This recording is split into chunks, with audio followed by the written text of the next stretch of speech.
Why didn't you come to me first? Oh, Don Corleone, you've already been so gracious, especially after that, kerfuffle in Philadelphia.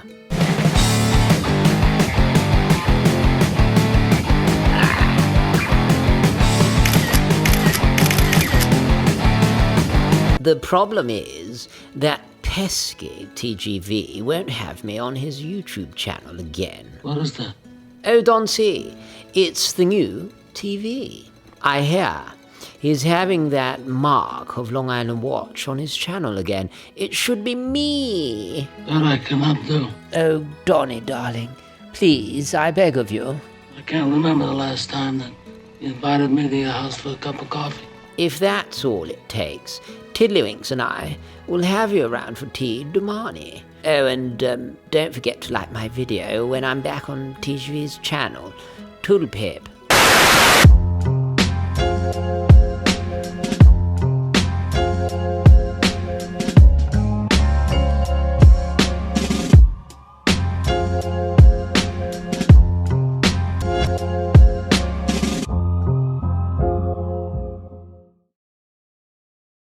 Okay, hi guys, and welcome to the show. It's about that time for another episode because I'm joined by the legend, how does it go? The man, the myth, the horological legend, Marc. How are you, sir? Very good. How are you doing today? Good, thank you. So we are going to do some, I joked about this last time. Yes. And this is probably, I think we've bitten off more than we could chew because there's so many watches. Absolutely. The best new watches of 2020. Sure. Yeah. Judged from two very different brains or opinions. Yeah, absolutely. And talking about different brains, I wanted to get your opinion. Looks like an Accutron Space View. You inspired me to buy this. I still have one. Yeah. Because I've selected 10, you've selected 10. Yes. And then I realized by the time I got to number 1, I realized, oh wait, Bulova have introduced this new movement powered by static electricity, if I understand correctly. I'm so out of the game, I have no idea. Wow, okay. Because thing is, my mind is a bit, you're the engineer, Right. You're a bit more scientifically inclined, right? Sure. If you want me to edit or paint a painting, fine, I can do that. But ask me anything like how's it powered? How's it work? Yeah, forget it. That's my job. Yeah, I was going to include it, but it's 45 millimeters in diameter. That's tremendous. Yeah, it's huge, and I think it's to house this new cutting edge kind of technology. movement. Yeah, got it. But it is again like this was back in the 60s. It's another new. I haven't heard of this. Right. Well, when they came out with the tuning fork, that was the precursor, I guess, to quartz. That was this whole new radical idea. Absolutely. The Hummer. The Hummer, yeah. In fact, actually, I haven't worn it for ages. Do you ever get that thing where you forget you're wearing it and you're like, what is that Hummer? What does that sound? Yeah, you tap your ears, you think you're going... Well, usually if I haven't worn it for ages, the battery's dead. Right. Because the battery goes like 18 months or so, and then it's crapped out. That's right. Yeah.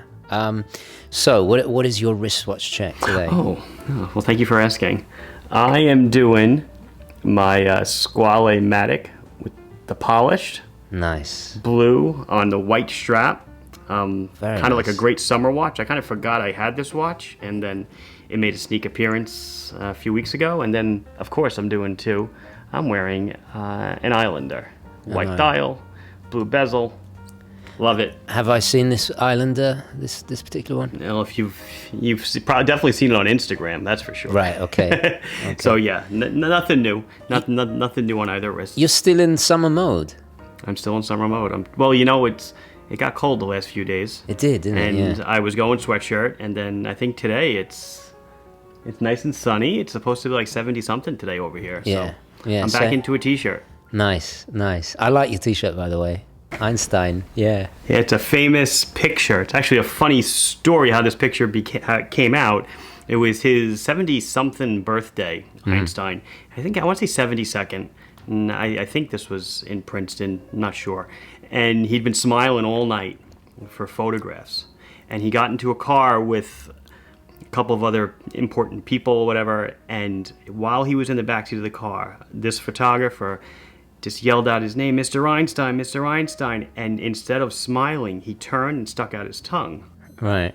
And the guy snapped a picture at the exact moment. Perfect moment. And now forever, this very kind of considered, genius of his time is immortalized with his tongue sticking out. I think it's a great photo. What a cool story. I did not know that. Yeah, it's a cool story. Cool story. That's why I love the photo. Great photo, makes a great t-shirt. Yeah. It's kind of iconic, I guess, like Churchill with his V sign, right? That kind of thing. Right. Yeah. And this just totally, it shows that engineers and scientists can be fun at times. Although I don't know if he was trying to be fun. I think he was kind of getting pissed off. Yeah. But it definitely shows another side to people. Nice. Very cool indeed. So I'm inquisitive to know. So we're counting down from 10, right? However, we can go from 10 to 1, 1 to 10. I have mine in no particular order of... I know which one I'm going to do last. But okay. I don't care. 1 to 9... They're all pretty cool to me. You know what? I have to agree. Mine is the same. The only reason my number 1 is, to me, is unequivocally the most important. Okay, so I'll save. So you want to save that one for last? Yeah, let's do that. Yeah. I guess I'll save mine for last as well. Nice. Nice. By the way, guys, I think this is going to be a long video. So if you need to grab a drink, hot chocolate, un po' di vino, perhaps, now is the time. So. Right. Let's go with your number 10 then. So what I did, I guess I'll just explain for my 10. I tried to go the gamut from super affordable to super luxury. Mm-hmm. Clearly, a few of the pieces I carry in my store, but that doesn't really make them any less significant. I thought they were really cool because I think there's just a very wide variety of new stuff that came out this year, both in the really expensive stuff and in the really cheap stuff. So I guess in the really cheap motif, I will start with Casio. The Duro, the MDV diver, they came out with it again in a blue dial. So it's that 44 millimeter quartz diver, kind of like almost like a gateway watch into the dive watch world. Yeah. But a beautiful blue dial, $60. $60. Wow. The MDV, I'm kind of not really doing much in Casio anymore because honestly, it just didn't really work well for the store and the direction I'm going. But I thought for $60, man, this is a watch that it's 22 millimeter lug, so you can really dress it up any way you want, put it on different nylons. You want to try a diver on leather, which some people poo-poo, but you can certainly do it. And I thought that was such a wise maneuver for a company like Casio because conventional dive watches are black and only like more daring companies will go to color. And here's Casio doing it in blue. I thought it's a nice choice and a good one to start out for number 1. Nice. I love the Duro. I think it's got a kind of cult following of its own, hasn't it? Oh, absolutely. There's people that want to convert them into sapphire. Yeah. They want to get extra bezels for them, and that point, it's like you're putting a crystal on the watch that's worth more than the watch itself. Yeah. So yeah. Nice. And what is the depth rating on? It's a 200-meter diver. Of course. Oh wow. So it's perfectly capable. Yes, absolutely. Yeah. No, it's a good watch. I remember somebody vaguely ages ago took a wristwatch check actually diving with it, and I think I posted it on the Instagram, but it's like people really use it for diving, which is so cool at that price range. It's unbeatable. Right, $60, 200 meters. Nice. What else from a company like Casio? What else can you do? Well, my number 10 is also Casio. And we didn't plan this at all. No, it's but I would say it's the kind of higher end of Casio. No problem. It's the G-Shock GBX 100. Have you seen that? I have seen these kind of, I'm assuming, I don't know if it's these like digital kind of camo Casios. Is that what it is? No, it's... Because I've seen some of those, and those look really cool. Yeah, and that's the thing, is we should say G-Shock, I think, is absolutely killing it. I mean, they've been putting out some really... I can't really keep up. You could do this video every month. And it would be new G-Shocks, Spaghetti factory. Exactly, but the good thing is it's good spaghetti. It's So what I find amazing about this watch, it's a little bit confusing because they brought it out. It's aimed at surfers, right? Because it's got this tide graph. And I have to give a shout out to my friend John. He spent the summer, I think, forgive me, John, if I get this wrong, with his family in Long Island. They have a house on the shore, on the beach, and he said that the tide graph was absolutely spot on, and you can also use it if you go fishing, if you're boating, this kind of stuff. But it also has a step counter, a really high-end, quite advanced LCD display. All this kind of complications, very, very useful, and I don't usually use this term, but quite a sexy design. Gotcha. It's modern. It's where Casio should be going. The only thing my criticism is why they aimed it at a very niche sport like surfers. I understand because of the complication. Fishing, right? Yeah, because I mean this kind of technology, they should utilize it in a Casio for everybody, really. What is it called? Casio? Would you say GBX? Yeah, it's the GBX 100. Yeah, I will look it up on. Do you okay, see yeah, it? I'm looking at it. Okay, that is what I got. Yeah, that is pretty cool. That's not. You said higher end. That's not too bad. Well, that's not too bad. I guess for Casio it is. Yeah, $160. Yeah, exactly. You know, I'm used to spending. I mean, where is it? I've put it away now. But I bought a Mission Impossible Casio, which is like $40. Okay. Yeah. Absolutely in love with that thing. Right. And you see, that's where I kind of associate Casio with that kind of level, you know. Got it. But it's just the technology, the screen, and my friend John was saying that even every day, the way the LCD, and it's a negative display, I think he has on here. I can see it. I'm looking at it. Yep. It's very crisp and clear. You can you have the day and the date. There's no mistaking what time it is. And he has a military background, so for him, he rarely uses it. It's has to be practical. Yeah, that's nifty. You don't see many Tide watches anymore. No, not Isn't at all. that cool? Yeah, that is cool. Usually you think like a smart watch would do something like that, but to now put it into kind of a normal watch. Yeah, that's a good idea. A world timer on there. You get notifications in different languages. Is it solar? Let me see. Or is it battery? I don't know if there's space for the solar panels in the display. Right. Okay. He actually uses it in conjunction with an app on his phone. So you can use it as a phone finder. This kind of stuff. Which, $160. Yeah. Sure. So cool. Anyway, I'm trying so hard not to buy one. I need a Casio like I need a hole in the head. Hole in the head. Yeah, I hear you. I know what you mean. I still have the same G-Shock from, I don't even know how many years ago, 13, 14 years ago. Wow. Still running, still working, still wear it, everything. Yeah, that's what makes them so great. They're just so usable.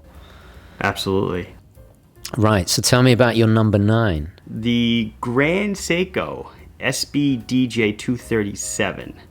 This thing, I want to say, came out a few months ago. There was 2 variants that came out. It is a GMT.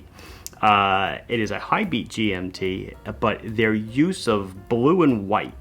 Because there's 2 of them. I'm more for the 237, which is a blue and white one. Their use of blue and white, I thought, was phenomenal. Nice. The only downside is it's 44 millimeter, so it is kind of large. Oh, that's a shame. Yeah. I'll rock a 47 if I have to, but it's got their 9S86, which it beats at 36,000 beats per hour. So you get such a fluid 10 ticks a second out of the second hand. I guess it's almost like spring drive, almost the smoothness of spring drive. Looks really nice. It can do 3 time zones because it's got the rotating outer ring. It's got the 24-hour hand with a static 24 track, and it's got local time via the 2 hands. The only problem is it's about $7,000. $7,000. Wow. Yeah, but Grand Seiko, so you get all that great finishing and beauty, and you know that everything is just going to be perfecto. So absolutely, that would be a watch that I definitely think deserves a spot on the list. But I could also kind of see it, adorning my wrist one day. Yeah, I don't blame you. Very nice looking, very nice. Have you ever owned a Grand Seiko? Never owned. handled many in my days, and there's something about it. There's something about holding it and just the fluidity of the bracelet. And I guess if you were blindfolded and you held it, would you know it is a thing of quality? And that's like my litmus test. I go, yeah, I think you would know. Yeah. I mean, even though the bracelet's composed of links, it still feels like it's almost like a rope. It just conforms to everything so nice, and the way the case is cut. And like I said, once you open your eyes and you look at the finishing, you look at the hands. My goodness, it's a piece of art, right? Yeah, and, absolutely.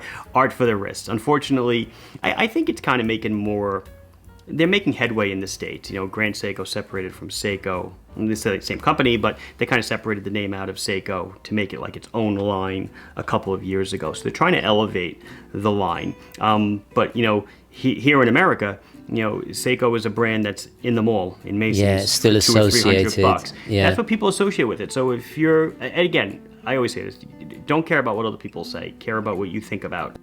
Wear what you like, not what other people think about it. But if you're wearing a Grand Seiko and the person says, "Oh, it's a nice Seiko," and you get to talking about price or whatever, $7,000 for a Seiko. What are you, crazy? You got ripped off. So if you don't really understand what's going on the inside, I guess it can be a tough sell of sorts. It's still very much for the enthusiast. It hasn't... It's definitely an enthusiast. I mean, Spring Drive, when it first came out, wasn't even in the U.S. It was only overseas because we wouldn't get it. Do you know if they still have to go back to Japan to be serviced these days? I believe there's some capability here in the States because they're really trying to, like I said, the brand is trying to... Since I know a lot about Seiko, obviously I deal Seiko. I don't sell Grand Seiko. Grand Seiko is only sold in very limited shops with a strict brick and mortar presence. It is almost like it's not like Rolex, but they have to approve you. You know what? I was so funny you mentioned that because I was literally counting the seconds until we mentioned Rolex because it's almost like you can't, because everyone always say, "Oh, well, you could buy a Rolex for that." That's the first thing people say. And you could, and you'd be, and but Rolex GMT for 6,800 probably is not going to happen. Oh, that's true. Yeah, I don't have it on my list, so there's sneak preview. I don't have any Rolex on my list. Oh, interesting. Okay, but yes, I guess we'll get into it now. I don't care. Yeah, I'm sorry. I know, and this is coming from a guy that I love Rolex. Yeah, I own a few. Yeah. But they take a watch and they put a different color bezel I'm on totally it. They change with the you. movement and they increase the case 1 millimeter. And I see photos in Lucerne at the Bucharest store where people are lined up already to get on the waiting list. I was like, wow, the power they have is amazing. Yeah. Maybe I'm missing something. I don't know. It just turns me off actually. And I'm a Rolex owner, fan. I always have been. You know this. I'm the same Yes. as you. But the prices are getting. And I was thinking about this. It's so ridiculous. It's almost vulgar. So I don't care what Rolex does. They could do what they want. Yeah. The aftermarket kills me. Yeah. I see a new sub which goes for what are they 10, 11, whatever, and they're being sold already, without stickers for 27, 28 grand. And I'm just like, wow, it's great. People really, really want them. Like bad. Yeah. I get it. I mean, I kind of get it.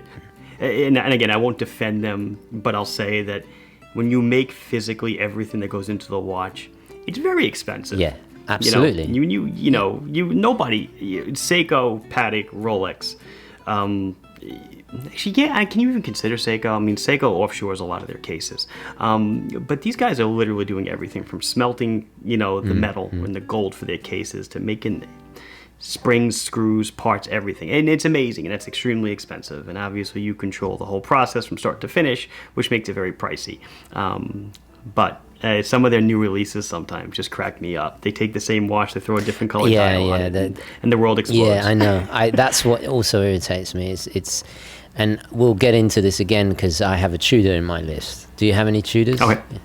No, right. I don't. So, and this discussion is going to come up in that. Sure. Right. So let's go to yours. Please. I didn't want to do this. I didn't want to have two of the same brand. Okay. There's another G-Shock, a G-Shock Metal. GMS 5600, and it's a smaller metal G-Shock. Now, I'm very conflicted about this. It's come out in 3 flavors. I love the simplicity. They've removed some of the text on the dial, and it's smaller, and it's aimed at women, which... Aimed at women, yeah. I don't really care. Like, I would quite happily wear this. Right, you'd sport it. I have a smaller wrist. I'm not ashamed of it whatsoever. I really like the silver one. I think it's the 01 or 07, I can't remember. But it irritates me that the brands are still thinking smaller for females. It's for women. Yeah. I don't understand that. It's not necessary. No. Why not say it's unisex? Because then maybe women won't wear it. I don't know. Now I'm putting my marketing hat on. Oh, is that the case? Yeah, I mean that's what I would say, or that's what I would think. Yeah, but I guess G-Shock obviously they make Baby G and all those bright colors and stuff. Definitely aimed, I would say, towards Absolutely. women. Yeah, I don't know. Well, that's the thing. It's like the Casio F91W. I see it. It's probably one of the watches I see worn out and about the most, and I have to really try not to go up to people and go, "Oh, nice Casio," because then it's like a bit weird. But and I see burly big guys wearing a Casio F91W, and that's like what 33, 34 millimeters. It's tiny, right? Yes. So they don't consider that just for women. Well, when it's not just for women, is it called a men's or it's just called a watch? It's just called a watch. Yeah. So why can't we just call them watches? That's a debate for another day.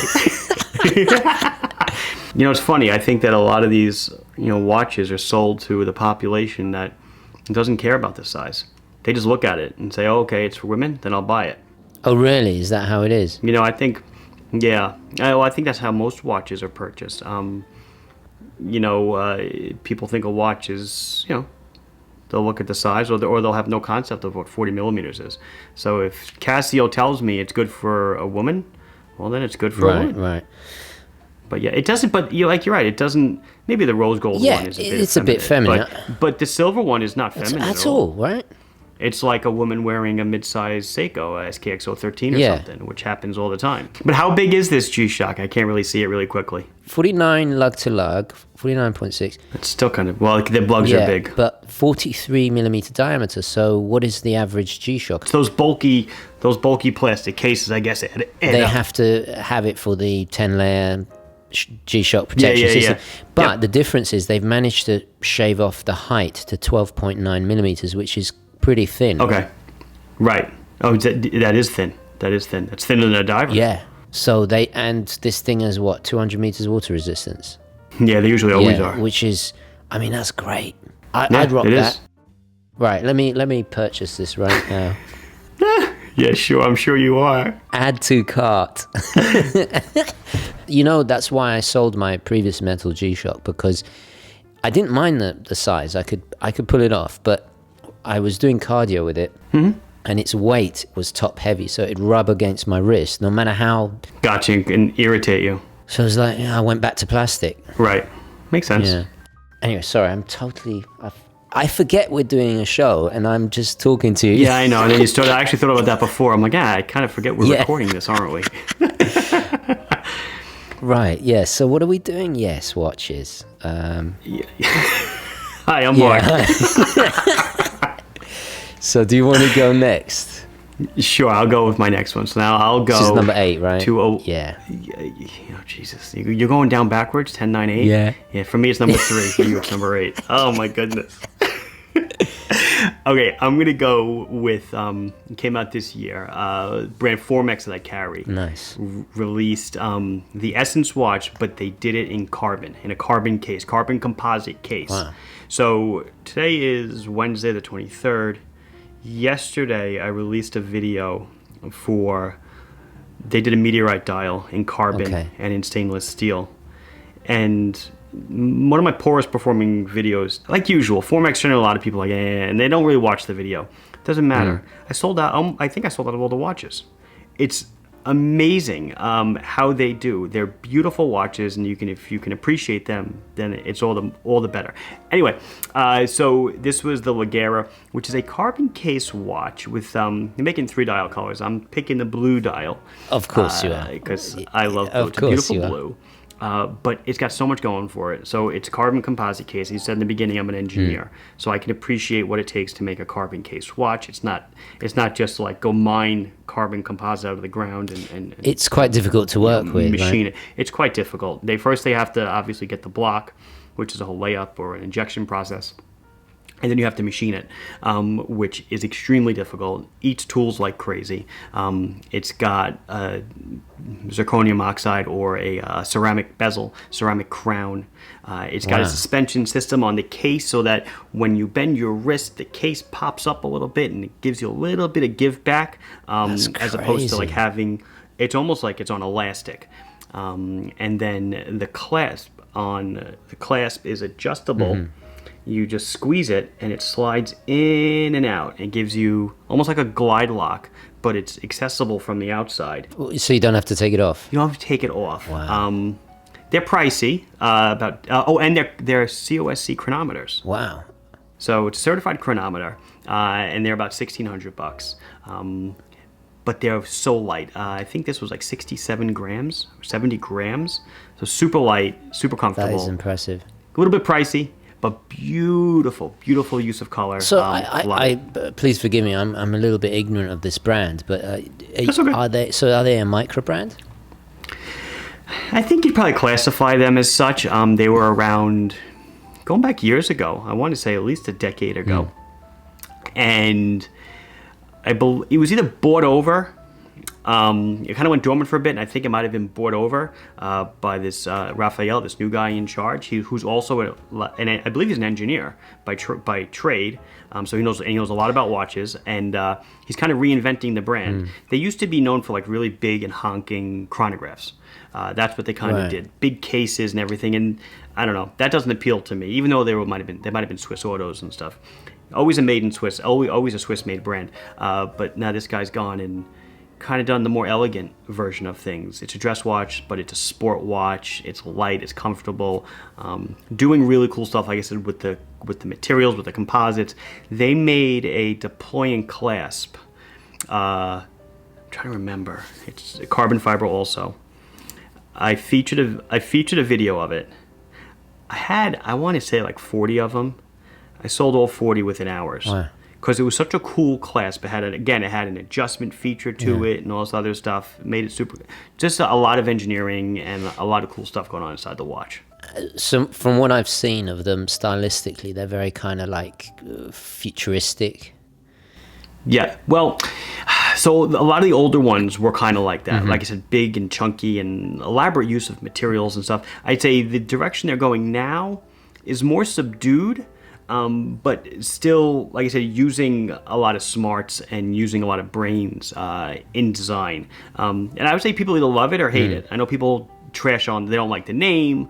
Some people don't mind the name, whatever it is. But call it what you want, but it's a cool watch. I love the way this one looks. Cool, very cool. I'm glad you entered that into the... Yeah, it's nice to see somebody doing something new like that. Yes. Yeah. Very cool. New patents, patented things and things that, a lot of the bigger companies do stuff like that. This is pretty cool that a little house is able to do this. Nice. I'm going to do the complete antithesis of that. Perfect. Go. Very traditional, very historic, the Longines Heritage Tuxedo Chronograph. I just think Longines have consistently been putting out... It's really nice. Yeah, isn't it? It's so beautiful. That looks really nice. And it's got blued hands, blued printing, so you're happy with a little bit of blue. Yeah, I am very happy. 40 millimeters. It's ETA based, which is fine, automatic. I don't even know I'm guessing it's probably a Valjoux, who knows? But does it really matter? I mean, looks great. Yeah, it looks great. And I'm guilty of this too. I've kind of overlooked them. I need to review more of them. But in the last couple of years, they've been putting out consistently very tastefully done classic from their extensive history. I mean, they have like at one point they were considered even, like the go-to, their kind of Rolex of their day back in the day. Right. They've won so many awards in the early days of wristwatches. Those medallions when they were competing for accuracy tests and all that stuff. Really nice. I like the sub-dials. Are they recessed a little bit? Yeah, I think there's a little... They look like they are. It's just... Oh, I just love that. It's so clean. I like it. Oh, what else can I say? You get my vote. Yeah. The tachometer is done very well around the outside. Very nice. What's the size on it? 40 millimeters. No, yeah. Oh, so at least this one you know. Yeah.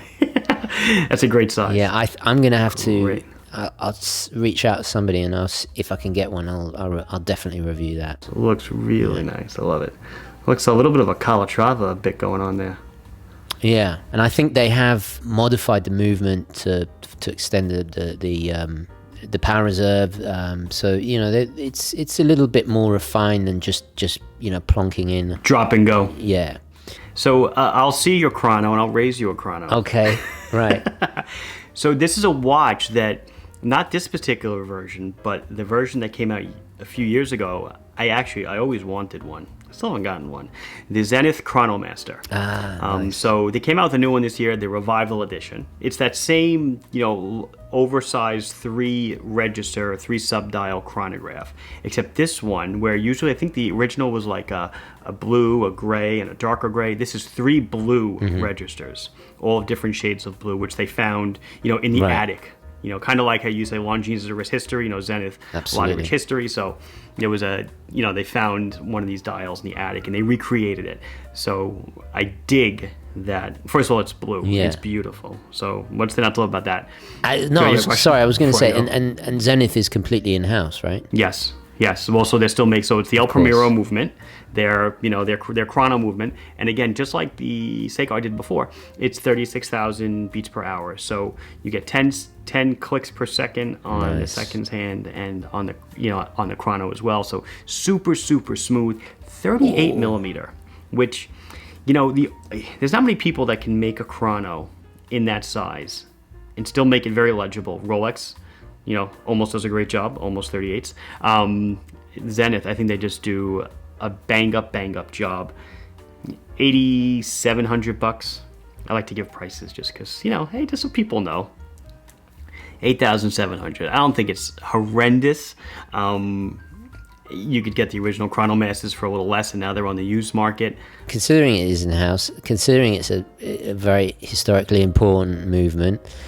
People don't know that this movement powered the Daytona the Rolex Daytona for a number of years. I mean, that's prior to. I'm not a Rolex guy. I want to say, is it somewhere in the what's terrible? 90s? I've done a video on this. I can't remember. Oh, did you? Oh my God. I do know that when they switched Rolex on the stainless steel Daytonas, that the markers went from fat to thin. Yeah, and they had to move the sub-dials as well. Just a little bit because they made their own movement. So, but I just think that watch, 38 millimeters chrono, beautiful blue. I think it's, and I don't own a Zenith. I was about to say, I'm surprised you don't. I don't. I saw one in the window when I was in Switzerland a few years ago, and it was used. I almost did it. Yeah. I didn't. Yeah. I discovered a lot of things while I was doing this, by the way. Really? And we'll get to that when I get to the last one. Oh, this is going to be interesting. Okay. I'm going to stick, again, with chronographs, completely the opposite end of the scale in terms of price. It's the Dan Henry actually, I have one here. The 1937. There we go. Sorry, I'll show it to you first. That's okay. You can show it. I know. It's fine. Looks like a Polyot Strela. Got it.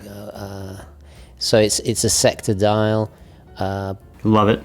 It's very 1930s. It's a little mecha quartz in there. I can't remember how much these were priced. I think about $300 or thereabouts. You've met Dan, haven't you? Yes, I have. Yeah, he's incredible. Yes. What's the word I'm looking for? Eccentric? Is eccentric a good word? Eccentric, yes. Eccentric's a good word. Yeah. It's a kind word. Yeah. He's just a walking encyclopedia of encyclopedia, exactly, yeah. And he, if you guys haven't seen the, I think it's time.watch or watch.time. Oh, his collection? Yeah, it's mental. Yeah. It's insane. Yeah. You name a watch and he has like 3 of them, So he takes all that knowledge and then he puts it into these. And what I really respect, he hasn't He's not trying to go high end. He wants the people to have a little... Right, to be able to get a little piece of this history that, back then, let's have it now, and we're going to keep it affordable. So imagine how much a Patek sector dial or a JLC that this is obviously takes inspiration from out. Sure. And then, of course, I'd be too scared to wear those if even if I could afford them. Of course, of course. So, they're really beautifully made. He's also come out with a chocolate dial 1939 with a sapphire upgrade, which I have to kind of mention because that watch was the first watch I reviewed of his, and it kind of made me fall in love with what he was doing. And he didn't know I was going to review it. I managed to get a hold of it, reviewed it, and then he wrote to me afterwards, and he was like, "I saw your..." Kind of like how we met. Yeah, exactly. He was like, "I saw your review." Because I took a scene from Fritz Lang's Metropolis because I was trying to... I actually have seen that movie. Yeah, nice. It's so funny. I know I'm a very uncultured person. That's not true. But they forced us to watch that in engineering school. Really? Yes. Well, kudos to your engineering school. Yes, thank you. Yeah. So it has this very 1930s Art Deco aesthetic. Sure. So I was trying to, show that connection and with a kind of concept for the intro. And anyway, and he's like, you understand my watch. And ever since then, I've just been a fan. And anyway, and I'm enough of being a sycophantic watch fan here. So let's move on. What have you got next? So I will do, since you went there, I know where I'm going to go next. So one inspiration watch deserves another. I'm going to go with one of my own. So the Islander. Nice. I came out with this. I think I might have worn it on the last video we did. Not entirely sure. The ISL 18, which is kind of my Yachtmaster inspired diving watch. It's modeled after the SKX 007, so it's a 43mm case, but it's got a beautiful, beautiful blue dial, a nice deep, rich blue, ceramic embossed bezel. Wow. Slightly domed, double domed sapphire crystal with AR underneath, solid link bracelet, solid end links, drilled lugs, nice, whole 9 yards. And to me, it's an inspiration watch. I own the Yachtmaster, the blue dial Yachtmaster 40. As I said before, I own a few Rolexes, and this was a watch I was like, this watch is beautiful. So I tried to replicate it in my own lineup. So essentially, you're doing the Dan Henry. You're doing a... Well, that's what, when you said Dan Henry, and he goes through history and his own collection and inspire. I kind of did the same thing, and I looked at a watch that I love. I said, how can I recreate this, without copying it? And this is kind of what I was able to do. Put it more of like a Seiko form factor. Yeah. Well, you're killing it with the Islanders. I think they're of such good value, and. Recently I bought this the 5KX, right? I bought this ultra loud, gaudy 5KX. The gold one? Yeah, gold one? Yeah. I think I just saw that video. Yeah. It's amazing how many people were like offended by it. It's like, it's a bit of fun. I'm wearing it. Yeah. You don't have to wear it. I'm wearing it. Exactly. You're just like me. Yeah. I'm wearing it, not you. Don't worry about it. But what I realized in doing that video, and I'm going to do a thing on the Seiko 5 soon, and I'm going to talk about your Islanders because it fits into the whole conversation. You'll like this because I think a lot of the contention has been about people are offended that the SKX has been superseded by something they deem inferior, not professional, right? Sure. I see it actually as a good thing because it's capturing the youth market. They had those Street Fighter watches, which is fun. It's fun. Yep. They've got to do this. How else are we going to attract new people into this? And I'm going to say in that video how that gap, you have totally filled that gap with the Islander. Yeah. Because you can use it diving. Yes. It's got everything that, had they have done a new SKX, you should have... It's what they would have done. Yeah. It's what they should have done. Yeah, but it's also... What they should have done years ago. Exactly. So I think it's perfect. I think I'm happy with the 5KX because I know you offer something that is So everybody's a lot of people do. A lot of people have been filling the niche in for a while, and I think I said this, Neil, in our last video. I totally think that they hit the 5KX on the head. They're doing a bang up job. They are selling like hotcakes. If hotcakes sell well, I don't know. I never bought a hotcake. Yeah. But they're selling very well. Yeah. So they're and like you said, it's attracting people. Okay, so I'm going to move on. Your turn. Yeah. Go. What do you got? It's an Amiga Seamaster. Okay. But it's not the Bond, because that technically came out last year. It's the Nekton limited edition. Got it. I'm pulling it up now, sir. And it's got everything your modern contemporary Seamaster has. So we got Metas tested, coaxial, all the great stuff. But I really like what they did here. I also like the cores it supports. It's got that little dash of red with the seconds hand. Mm-hmm. I love the case back. It has the submarine. Now, what Nekton is an organization that explores the sea. They do scientific research. They set records in diving. You know, I forget sometimes, well, we all forget that 70% of the world is ocean. Yeah, exactly. And we've only explored 5% of it. Right. It's a worthy cause, I think. I like the connection with Seamaster and this company is very well established, and I just think it's a really cool version of the Seamaster.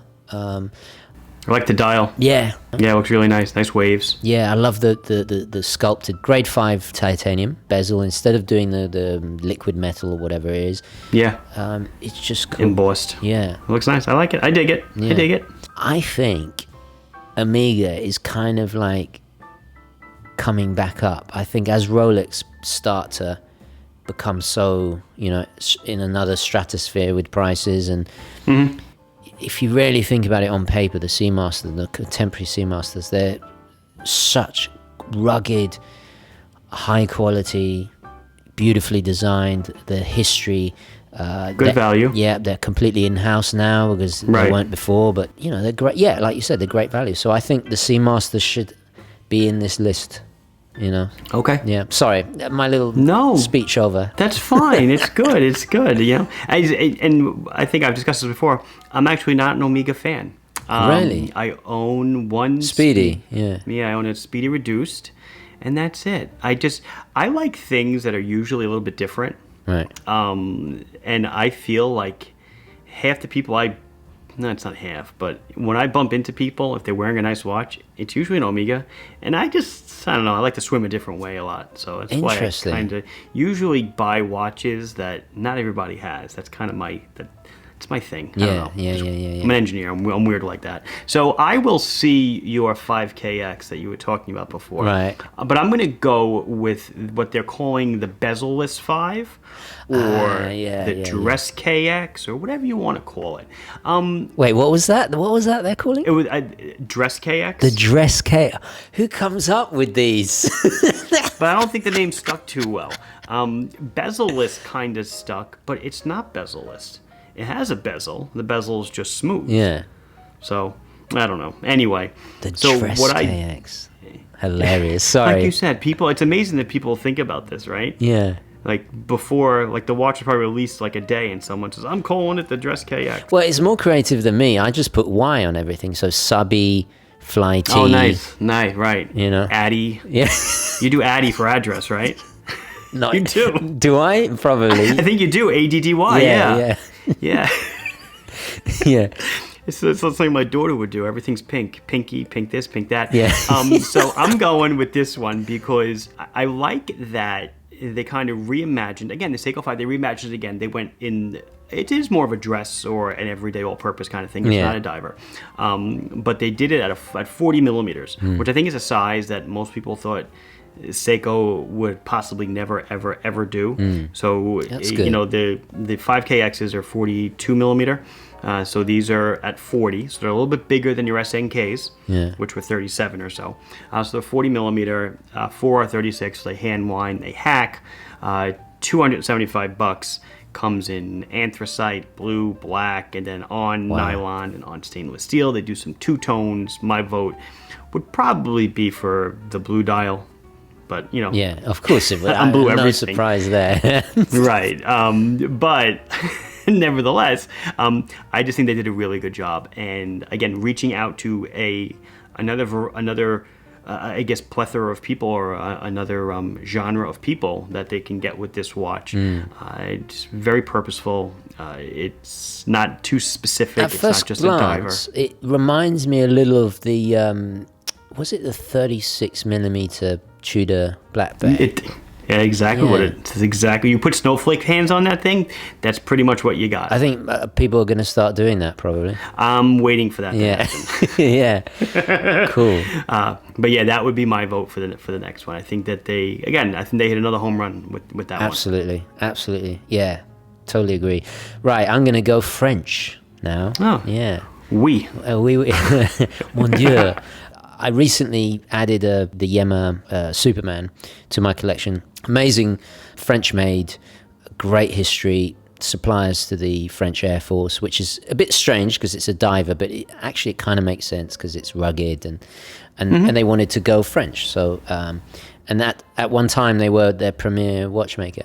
And I'm hoping I get to edit this video in time because they are on the cusp of releasing a GMT version. Now they've already done a GMT of the Superman, but this time it's bronze with this beautiful gradient dial. You will love the blue one. Unfortunately, of course. I've been sworn to secrecy until a certain date, and I've begged them to let me review it. Yeah, let you say something. They yeah, very yeah, kindly sure. sent in a prototype, so I will be reviewing it. But you're gonna love it. But what I love about this is it's got their second generation of completely in-house French-made automatic movement, which is very impressive. Oh, nice. It's not that expensive considering it's in-house. And instead of utilizing the locking mechanism that's on the crown to lock the dive timing bezel, you can lock it for the second time zone. Oh, got it. Yeah, that's cool. So it's just a really it seems so logical to use it as a GMT, which they've done before, but it really works with the locking mechanism. Yeah, because usually when you're setting a dual time, you're not going to move it. You're not timing eggs, or timing pasta. It's going to stay there for at least a few days. Exactly. So that makes a hell of a lot of sense. Yeah, and so I'm really excited about it. I haven't seen it in the flesh yet. I've only seen the press release photos, but I know what they're capable of, so I know it's going to be great. Good. It's nice to hear. Bronze and blue to me are just like, that's a winning color combination. Yeah, absolutely. All the time. Yeah, it's great. What is really great is this year they renewed their contract to supply the French Air Force again. So Mirage fighters. That's what they fly. Right. And they fly the Mirage, yeah. Going back to my aerospace days. Of course, yeah. Your turn. Oh, okay. Well, then it's funny because I have no idea what you're going to say, but every watch you say, I get another in on. It's like a segue. So I'm going to go Marathon. Oh, perfect. Okay, so Marathon came out, talk about suppliers of military. Yeah. Marathon came out with the Arctic Gsar Midsize.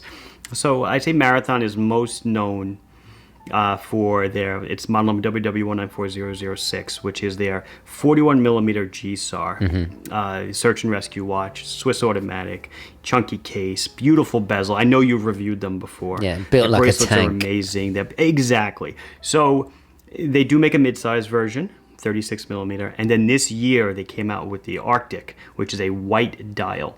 And if there's one thing I learned with Islanders is that the world does not have enough white dial divers. Right. So they came out with this white dial tritium, so tritium tubes on the hands, tritium tubes on the dial. That's their like distinctive thing, isn't it? That's their thing. Yeah. It glows all the time, radioluminescence. 600 a Swiss auto, $680. Wait. And automatic for 680. Yeah. Automatic, 680. Beautiful. Works great. Beautiful black rubber strap. That's crazy. Just so much to love about it. And, I just think, like I said, white dials, divers, not really happening that much. and that they did this and they made it in a mid-size for their mid-size Gsar. I think it's a home run. The watch sells amazingly well. And I did find out from them yesterday, because I was talking to them yesterday, they are going to make white dial full sizes as well for people that are like, I want the white dial, but I want the full 41 millimeters. That's going to come out as well. But right now, this one I thought was such a great thing to do. That's quite a ballsy move to go mid-size first. It is, and I should ask why they did that, because they have an explanation for everything. The people that run it they think about all this stuff. That's a really good question. I wonder why that happened first. Yeah, interesting. Maybe they thought they'd capture the women's market first. I don't know. Yeah, but you don't see many marathon on women though, because they're so tall. Yeah, and also they're very masculine. They are. Yeah, they are. I once saw a guy. Well, these are. Yeah. I once saw a guy wearing a search and rescue over here in Philly, and I couldn't believe it. And I actually chased after him. Oh, did you really? I was like, excuse me, is that a marathon? And he was elated that somebody recognized. Yeah, somebody knows what it is. Yeah, and I was like, oh, that's such a great watch. And he looked. I'm not going to stereotype, but he looked the type that's possibly been in the military, kill you with his hand kind of thing. Yeah. Yeah. So maybe I shouldn't have done that, Yeah. You should have grabbed it off his wrist, see what happened. Yeah. No, but it was great. And I love seeing that when you see a very kind of, because look, let's be honest, Marathon is not a brand that, unless you know watches or you're not going to know it. Yeah. And you're probably not going to see it. Yeah, exactly. But it's so distinctive. I could recognize that bezel, the cog edge to it. Sure. A mile away. We started talking. You don't get that with a Submariner. No, because unfortunately everyone owns one. Exactly. Right? Myself included. Yeah. Great pick. What do you got? Right. Lay it on me. I've got completely different type of Seiko. This is the Seiko Presage SPB 171. I think it's pronounced Arita. Arita? I know all the ones that are coming out. That the porcelain dial? Oh, yes. Yeah. Oh, which is crazy. Muy nice. I think they've priced around about $2,000. Yes. Which, considering it's a porcelain dial, and for those unaware, the only way to finish it, you go to a certain degree with machine, but then they have to be hand finished. Yeah. Right? Mm-hmm. I bet you they do it impeccably well. They have to. And when it is done impeccably well, if you look at antiques, anything that's porcelain and it's treated beautifully, professionally, it lasts forever. Yeah. It's such a refined classic. The numerals, the power reserve, everything about it. It's just... I like that. That's a nice watch. Very elegant. That's a nice watch. Only critique is I wish it was 38 millimeters and a little bit thinner. Okay. But then again, I'd have to buy it. So maybe you're better off. Exactly. Yeah. High beat. You got the 6R 30 something. Probably a 6R. Well, no, it's not a 35 because that wouldn't have a power reserve. See, Seiko, I know. But I know. I know what you mean. I know what you mean. Yeah. So I will put a little thing on the screen. But what is not to love? Nothing. What is not to love? It looks great. Amazing value for money. Oh yeah.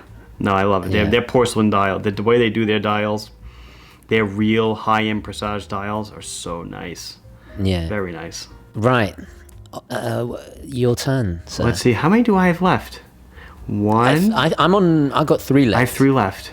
Okay. I'll go with this one. So Sinn. So Sinn released the U50 this year, which isn't extremely exciting, but what is exciting is that they made it 41 millimeter. Right. So to me, it kind of reminds me of what was it before, like 44 or something? 44ish. Right. Yeah, I own one. Why is the name of the watch escaping me? U1? U1. Thank you.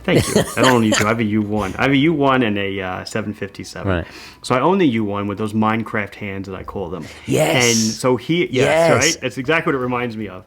I think I'm pretty much the first person to ever say that. And a lot of people are like, yeah, it does look like Minecraft. Yeah. I mean, I never even played Minecraft. It just looks like something my kids will play with. Absolutely. Anyway, so it's a 41 millimeter case, so I feel like this is a U1 for the masses. You can get it in full, their full tegmented dress, which is basically their scratch-resistant coating on the case and the bezel. 2 to 3K, depending which way you get it. Swiss movement, and I own a U1. I also own a couple of Damascos with a very similar nitrogen ice hardening process. The U1 still looks like the day I bought it, and I bought it secondhand, and now that's over a decade ago at this point. And the case has nary a scratch on it. The bezel is perfect. The bezel insert has nothing, and the sapphire and the crystal is sapphire. So the watch literally lasts forever, looking new.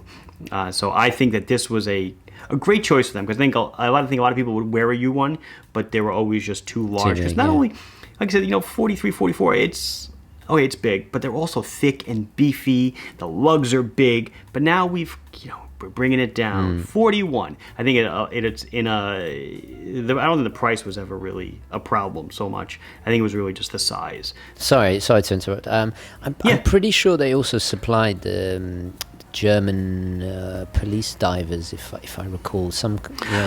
I think they did. I do believe you're right, and they made some kind of series for them. So I just think it's it's funny, I don't sell Zinn. There's only one seller in the U.S. that sells them, but I just think that if Damasco had a new watch this year, which they don't, their DC86 came out last year, I would have featured that instead. But I think that what they did was a great. I'm so glad you featured Zinn, because I'm embarrassed to say I don't have any German watches in my list. It's a bit poo on you. Yeah, it's a bit embarrassing.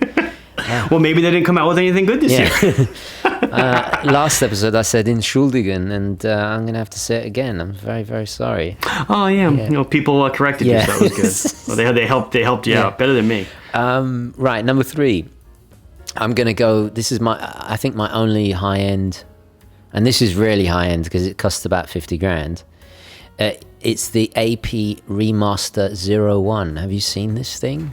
I'm going to, like I said, you and I live in totally different worlds. Never mind Philly and Long Island. No, but I mean, you might actually look at this stuff and occasionally it might shoot across your desk.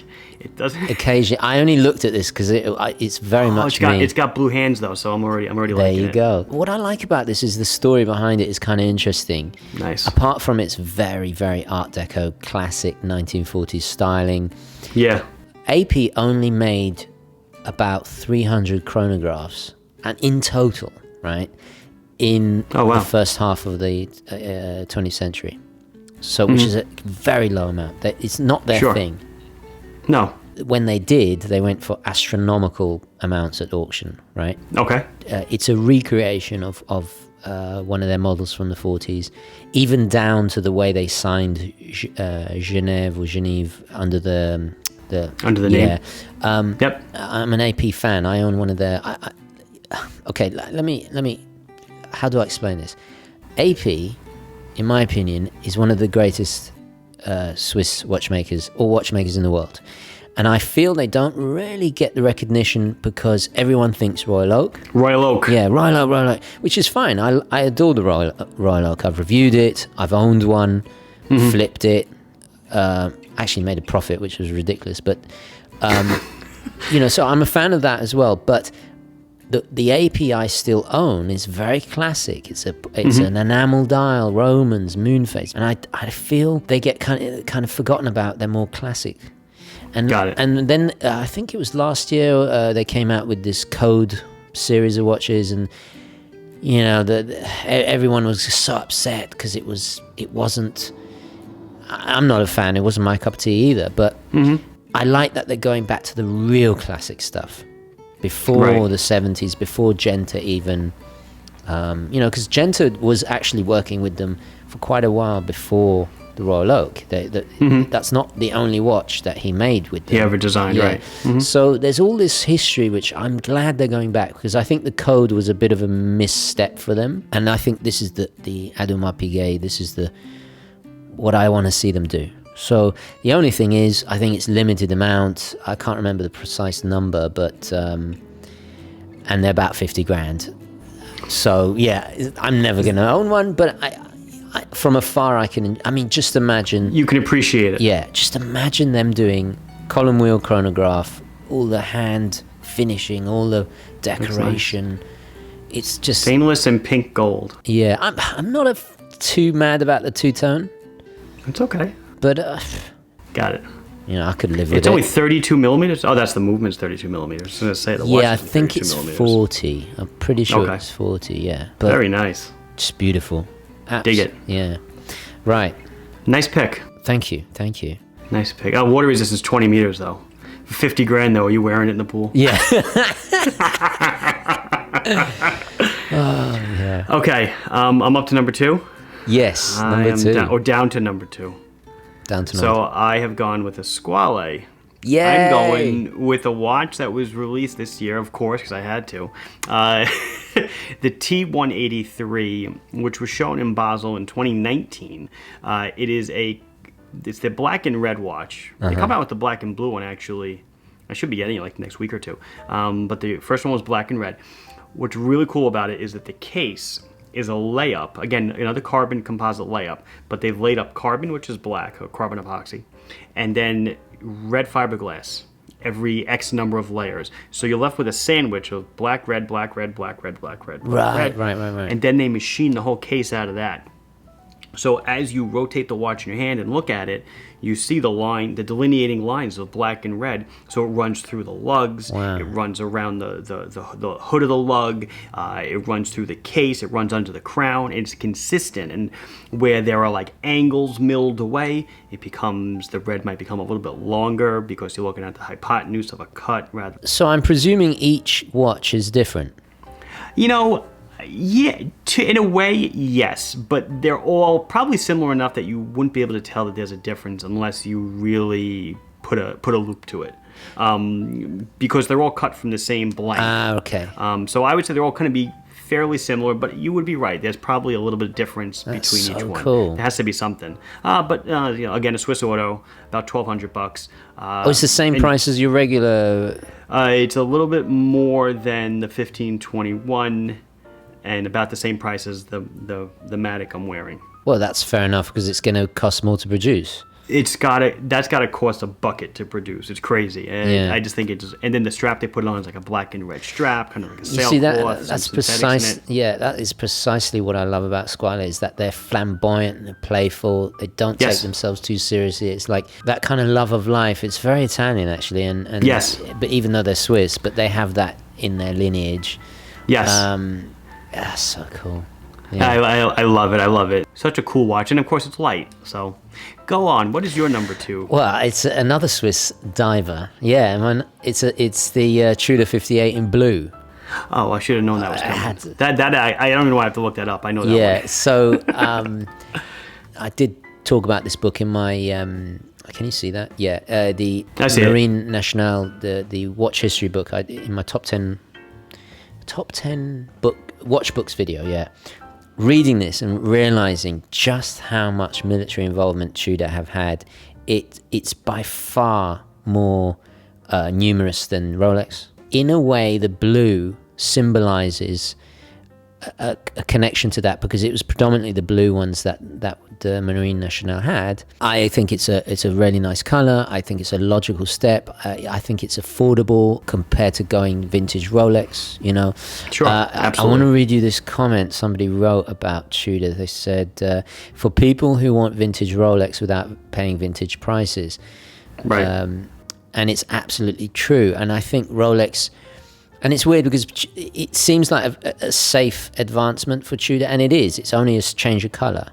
But Tudor do occasionally do some really crazy stuff that is it's much more daring than Rolex. Right. A bit like their slogan, actually. Yeah, well, I think they have the license to. I think Rolex kind of would shy away from things like that. I don't have a Rolex Submariner anymore. I have a Tudor Submariner now. And it's precisely for that reason I resonate more with Tudor as a brand. If it had a rose on the dial, I'd buy it tomorrow. That's your thing, right? Yeah. The Tudor rose is your thing. That I remember. I remember that about you. Absolutely. Yeah. Yes, thank you. I just think it's gorgeous. And it's about 12 point something millimeters tall, which is great. 39 millimeters. I mean, doesn't get better than that. No, it doesn't. Nice color, looks comfortable. Yeah, in-house movement and all the rest of it. What more could you want? Cool. I like it. Right, you're number one, sir. Oh my goodness. And it's not, it's not number one like, hey, it's the best one, but I think so now I'm going luxury. Breguet. Minkia, that is luxury. I'm going Breguet 7137. So I guess to preface it, I've always been a fan of Breguet. Whenever I walk by a Breguet store, I walk in. Yeah.